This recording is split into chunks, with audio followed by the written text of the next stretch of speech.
Kasi luto na yan guys. Yan yung binold natin kanina. Kaya dito na lang sa labas niya, yung skin na lang niya yung aanihin natin na mag-brown.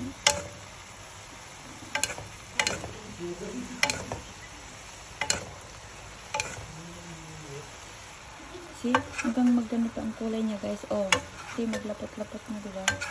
Yan. Tingnan lang. Oh, lapat-lapat na siya.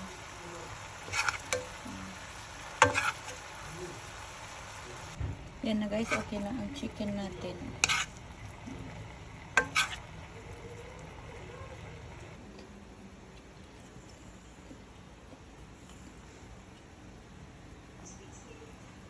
Yan na guys, ang ating chicken.